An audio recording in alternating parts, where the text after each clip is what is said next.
Happy Life, chapter 138.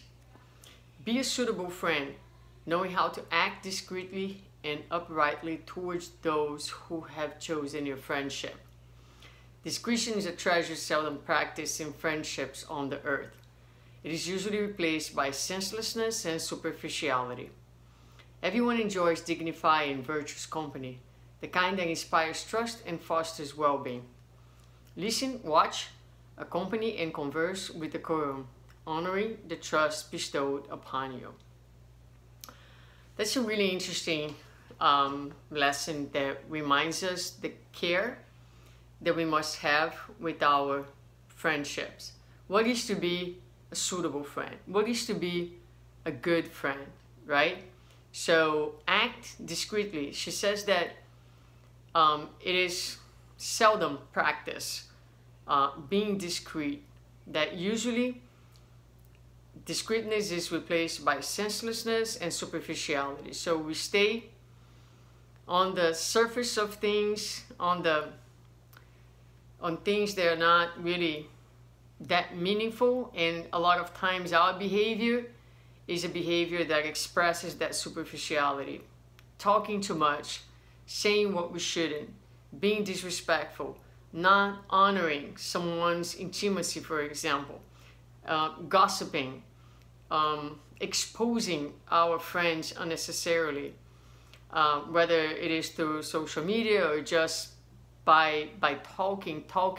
A lot of times we talk more than what we need. So when we think about a happy life, right, we're thinking about, again, these very small actions, these very small and not so small behaviors that we can have, and they can end up having a huge impact in the quality of life, because it impacts our relationships, nurturing relationships, being careful. Relationships have been shown to be the greatest source.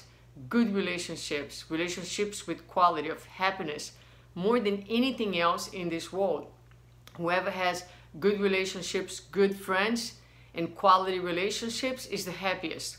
So knowing how to manage and how to have healthy relationships and what is your role, being careful, being respectful, being gentle, being conscientious of what the other person likes and wants and the way he or she wants to be treated. It is a small, and again, not such a small thing, that can help us to guarantee the quality of our relationships and impact greatly our happiness on earth. So everyone enjoys dignified and virtuous company, and you can tell when you're next to someone who is respectful, who is kind, who is conscientious of others. We appreciate that. We appreciate that energy. So it's someone that you are close by, who is not always trashing others, who is not always putting people down. It has an overall positive and caring attitude towards everyone. That's the type of person you want to be near. You want to be close by. People who are uplifting, people who are careful with their words, who are not, again, diminishing others all the time, and trash talking and negative talking all the time. So when we find someone like this, it's always refreshing, it's wonderful. But that one can be you, and that can make a big difference on your life. So listen, watch, accompany, and converse with decorum, honoring the trust bestowed upon you. Let's try it.